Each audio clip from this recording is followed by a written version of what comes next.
അതെ അതെ, ഇപ്പോൾ 2 ബോഡീസ് നമ്മൾ അകത്ത് നിന്നും എടുത്തിട്ടുണ്ട്. അതെ അതാണ് ഏറ്റവും സങ്കടകരമായ. അതെ, ഇത് കുറച്ച് ഡിഫിക്കൽട്ട് ടൈമാണ്. ഈ സമയത്ത് നമുക്ക് റെസ്ക്യൂ ഓപ്പറേഷൻസും ചെയ്യാൻ കുറച്ച് ബുദ്ധിമുട്ടാണ്. അതെല്ലാം ഉൾപ്പെടെ ഇപ്പോൾ നമ്മുടെ ടീമും ഫയർഫോഴ്സ് അവിടെ എല്ലാം ഒരുമിച്ച് ഇത് നടക്കുവാണ്. അവിടെ സൂക്ഷിക്കാൻ അവിടെ ബോംബുണ്ട്. സോ അവിടെയും അത് എല്ലാ ആൾക്കാരൊക്കെ ഇത് നോക്കുന്നുണ്ട്. So it is A tough time and still ഇപ്പോൾ അവിടെ എല്ലാം കൺട്രോൾ ചെയ്യാൻ വേണ്ടി കുറച്ച് സമയം എടുക്കും. ബിക്കോസ് അവിടെ കുറച്ച് എത്ര പേരുണ്ട് പുരുഷന്മാർ കണക്ക് കിട്ടാൻ നമുക്ക് ഇല്ല. അത് നമുക്ക് അകത്തുള്ള ഈ അല്ലെങ്കിൽ മരിച്ചവരിൽ സ്ത്രീകളുണ്ടോ അതും ഇൻഫർമേഷൻ നമ്മൾ എടുത്തിട്ടില്ല ഇതുവരെ. ഈ രാത്രിയും പരിശോധന സെർച്ച് തുടരുന്നുണ്ട്. യെസ് ഇതെല്ലാം ഈ നമുക്ക് ഈ ഫയർ എല്ലാം ഡൗസ് ചെയ്ത ശേഷം അകത്ത് ഒരു റെക്കി ചെയ്ത ശേഷം മാത്രം അകത്ത് പോലീസ് കയറി. അവിടെ എക്സ്പ്ലോസീവ് ഇപ്പോഴും ഉണ്ടോ ഇല്ല അതെല്ലാം ചെക്ക് ചെയ്ത ശേഷം മാത്രം അകത്ത് കയറിയെങ്കിൽ സേഫായിട്ട് എന്താണ് കണക്ക് കിട്ടും. അതിൻ്റെ കൂടെ തന്നെ അവിടെ എത്ര പണിക്കാരുമുണ്ട്. സിറ്റി പോലീസ് കമ്മീഷണർ പ്രതികരിക്കുകയായിരുന്നു. അല്പസമയം മുൻപ് 2 ശരീരങ്ങൾ കൂടി കിട്ടി എന്നാണ് അദ്ദേഹം വ്യക്തമാക്കിയത്. തീ നിയന്ത്രണ വിധേയമാക്കിയതിനു ശേഷമേ ആ പ്രദേശത്തിനകത്തേക്ക് കയറാൻ കഴിയുകയുള്ളൂ. അതിനുള്ള നീക്കങ്ങളാണ് ഇപ്പോൾ നടക്കുന്നത്. നേരത്തെ കളക്ടർ അറിയിച്ചത് പ്രകാരം ചെല്ലാവുന്നതിനടുത്തേക്ക് സാധ്യമായ രീതിയിൽ അതിനടുത്തേക്ക് എത്തിയിട്ടുണ്ട് ഫയർഫോഴ്സ് യൂണിറ്റ് എന്നുള്ളതാണ്. അപ്പോൾ തീ അണയ്ക്കുക എന്നുള്ളതാണ് ഏറ്റവും പ്രധാനം. അതിനുശേഷം മാത്രമേ അതിനുള്ളിൽ എന്താണ് അവസ്ഥ എന്ന് നമുക്കറിയാൻ കഴിയൂ. 30നും 40നും ഇടയ്ക്ക് തൊഴിലാളികൾ അവിടെ ഉണ്ടായിരുന്നു എന്നാണ് നേരത്തെ കളക്ടറൊക്കെ വ്യക്തമാക്കിയത്. ആ തരത്തിലേക്കാണ്. അതിൽ ചില ആളുകളൊക്കെ ഉച്ചസമയമായതുകൊണ്ട് ഭക്ഷണം കഴിക്കാനോ വെള്ളം കുടിക്കാനോ ഒക്കെ പുറത്തേക്ക് പോയിട്ടുണ്ടാകാം എന്നുകൂടിയുള്ള വിവരങ്ങളൊക്കെ കിട്ടുന്നുണ്ട്. കൃത്യമായി എത്ര പേർ ഉണ്ടായിരുന്നു എന്നത് പോലും ഇപ്പോൾ നമുക്ക് അറിയാൻ കഴിയുന്നില്ല. 40 എന്നൊരു പ്രാഥമിക നിഗമനം നേരത്തെ വന്നിരുന്നു. പക്ഷേ 30നും 40നും ഇടയ്ക്ക് എന്നുള്ളതാണ് അല്പസമയം കളക്ടർ നമ്മളോട് വ്യക്തമാക്കിയത്. രാത്രിയും രക്ഷാപ്രവർത്തനം തുടരും.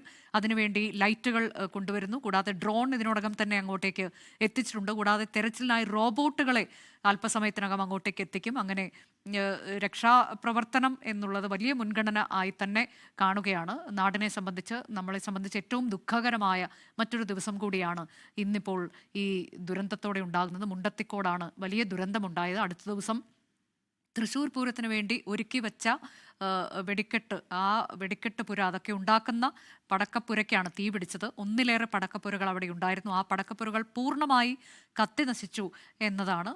അതിൽ തുടർ സ്ഫോടനങ്ങൾ പല കുറിയുണ്ടാകുന്നു.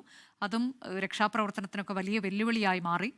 പലപ്പോഴും ശരീരഭാഗങ്ങളൊക്കെയാണ് കണ്ടുകിട്ടിയത് എന്ന് നേരത്തെ അധികൃതർ സൂചിപ്പിക്കുന്നുണ്ടായിരുന്നു. ആശുപത്രിയിൽ നിന്നും നമുക്ക് ആ തരത്തിലേക്കുള്ള വിവരം തന്നെയാണ് ലഭിച്ചിട്ടുള്ളത്. സിറ്റി പോലീസ് കമ്മീഷണറും കളക്ടറും ഉൾപ്പെടെയുള്ള ഉദ്യോഗസ്ഥർ അങ്ങോട്ടേക്ക് എത്തിയിട്ടുണ്ട്. അവരൊക്കെ സ്ഥലത്ത് ക്യാമ്പ് ചെയ്യുകയാണ്. സിറ്റി പോലീസ് കമ്മീഷണർ ഇന്ന് മുഴുവൻ അവിടെ ക്യാമ്പ് ചെയ്യും. കൂടാതെ DIGക്ക് അന്വേഷണ മേൽനോട്ട ചുമതല നൽകിയിട്ടുണ്ട്. ഒരു മാജിസ്ട്രേറ്റിയൽ തല അന്വേഷണം പ്രഖ്യാപിച്ചിട്ടുണ്ട് എന്നാണ് കളക്ടർ വ്യക്തമാക്കിയത്. അതിൽ ലൈസൻസി മുണ്ടത്തിക്കോട് സതീശൻ എന്നയാളാണ്. അദ്ദേഹത്തിനും ഈ അപകടത്തിൽ പരുക്കേറ്റിട്ടുണ്ട് എന്ന് ഒരു പ്രതികരണം നമ്മൾ കേട്ടു. അത് ജില്ലാ പഞ്ചായത്ത് പ്രസിഡന്റിനാണ് അങ്ങനെ പറഞ്ഞിട്ടുള്ളത്. അദ്ദേഹത്തിന്റെ ശരീരം ആസകലം പരുക്കേറ്റിട്ടുണ്ട് എന്നതാണ് ജില്ലാ പഞ്ചായത്ത് പ്രസിഡന്റ് അറിയിച്ചിട്ടുള്ളത്. അപ്പോൾ അതിൻ്റെയൊക്കെ ഔദ്യോഗികമായി വിവരങ്ങൾ നമുക്ക് ലഭിക്കേണ്ടിയിരിക്കുന്നു.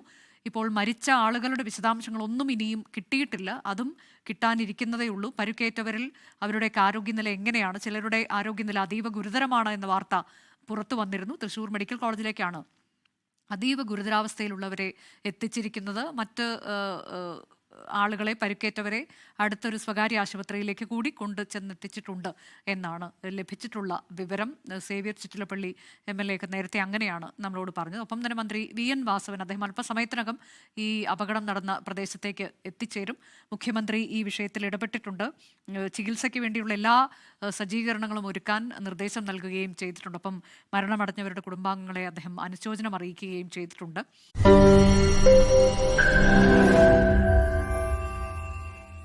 ലോകത്തെവിടെയായാലും ഏത് സമയത്തും 24 വാർത്തകളും ഓഗ്മെന്റഡ് റിയാലിറ്റി പാക്കേജുകളും എക്സ്പ്ലെയിനറുകളും വിശദമായി കാണാൻ ഞങ്ങളുടെ YouTube ചാനൽ നിങ്ങൾക്ക് സബ്സ്ക്രൈബ് ചെയ്യാം.